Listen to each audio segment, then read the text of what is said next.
একটি পরিবারের যার স্বপ্নপুরী হওয়ার কথা ছিল তা কয়েক ঘন্টার মধ্যেই পরিণত হলো মৃত্যুপুরীতে। রাতের অন্ধকারে হামলা, ভাঙচুর, লুটপাট আর চারদিকে ছড়িয়ে থাকা মৃত মুরগি দেখে হতবাক স্থানীয়রাও। জমির শত্রুতা কি এতটাই ভয়ঙ্কর হতে পারে যেখানে রেহাই পায় না অবলা প্রাণীগুলো? ঘটনাটি ঘটে দিনাজপুরের বিরামপুর উপজেলার বেপারীটোলার নারায়ণপুর গ্রামে। স্থানীয়দের মতে জমি নিয়ে দীর্ঘদিন ধরে বিরোধ চলছিল ভুক্তভোগীর সাথে তার চাচার। এর জেরেই গেল 10 মে গভীর রাতে তাদের মুরগির খামারে চালানো হয় হামলা। এতে লুট হয় প্রায় 1200 মুরগি ও হত্যা করা হয় 500। ত্রিপল লাইনে ফোন দেওয়ার কথা শুনে ওরা এমন চড়া হয়ে যায় যে ওরা আসে ভাঙচুর করে। মুরগি প্রায় 3000-এর মধ্যে 500 মুরগি মারা গেছে। 1000 মুরগি ওরা যেভাবে পারছে নিয়ে চলে গেছে। পরদিন সকালে খামারের চারদিকে মৃত মুরগি পড়ে থাকতে দেখে কান্নায় ভেঙে পড়েন জিসান ও তার মা। ঋণ নিয়ে লাভের আশায় খামার শুরু করলেও এক রাতেই সব শেষ হয়ে গেছে। এতে ক্ষতি হয়েছে প্রায় 5 লাখ টাকা।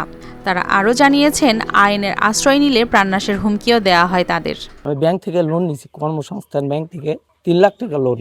আমার এখানে 3000 মুরগিতে খরচ হয়েছে 6 লাখ টাকা। আমি তো বর্তমানে ঋণের মধ্যে জর্জরিত। আল্লাহ, তুমি আমাকে জীবনটা ভিক্ষা দাও। ওখানে আমি কাটতেছি, হাত তুলি মোনাজাত করেছি। প্রায় 5 লাখ টাকার মতো ক্ষতি হয়েছে।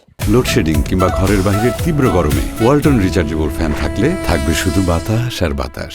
আমি এটার সুষ্ঠু বিচার চাই।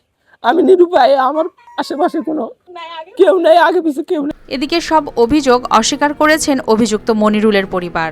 তাদের দাবি, ঋণের দায় এড়াতে পরিকল্পিতভাবেই নিজেরাই এটি ঘটিয়ে জড়ানো হচ্ছে তাদের নাম। এমনকি মুরগিগুলো রোগেও মারা যেতে পারে বলে তারা মন্তব্য করেন। মুরগি মারার বিষয়ে আমরা জানি না, এগুলো কি হামলা করেছে এগুলো আমরা জানি না। আমার স্বামীর নামে, পরিবারের নামে মিথ্যা অভিযোগ দিচ্ছে। এটা আমাদের উপর 7 ধারা কালকে নোটিশ আছে, আমাদের উপর চাপে দিবে, সেজন্য ওগুলা ওরাই ভাঙচুর ওরাই করতে পারে করে আমাদের উপর দোষ এরকম চাপে দিছে। মুরগি এমনি তো মারা যেতে পারে। এ ঘটনায় এলাকায় সৃষ্টি হয়েছে ব্যাপক চাঞ্চল্য। স্থানীয়দের মতে জমি নিয়ে বিরোধে নিরীহ প্রাণীর ওপর হামলা অমানবিক ও ন্যাক্কারজনক। দ্রুত তদন্ত করে দোষীদের বিরুদ্ধে ব্যবস্থা নেওয়ার দাবি জানিয়েছেন তারা। এগুলো তো অবশ্যই খারাপ হয়েছে, কে করলো কারা করলো আমরা তো এগুলো জানি না। এখন যেহেতু এগুলো অবলা প্রাণী, এগুলো তো করাটা উচিত নয়, মারা ঠিক হয়নি এগুলো। নিরীহ প্রাণীর ওপর এমন হামলা অমানবিক ও অত্যন্ত দুঃখজনক জানিয়েছেন এ কর্মকর্তা। বিরামপুর উপজেলার ব্যাপারীটোলা নারায়ণপুর গ্রামে পারিবারিক কোন্দলের সূত্র ধরে অনেকগুলো নিরীহ মুরগিকে হত্যা করা হয়েছে, যেটা সত্যি খুব জঘন্যকর কাজ।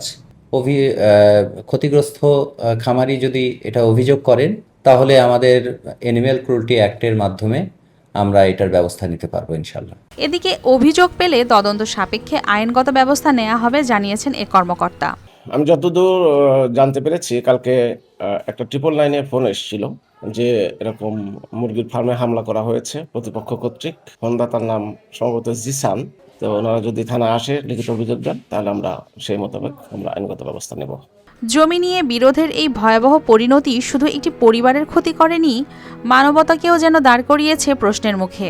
এখন ভুক্তভোগীদের একটাই অপেক্ষা, দোষীদের বিচার আর হারিয়ে যাওয়ার স্বপ্ন ফিরে পাওয়ার আশ্বাস। News desk, RTV।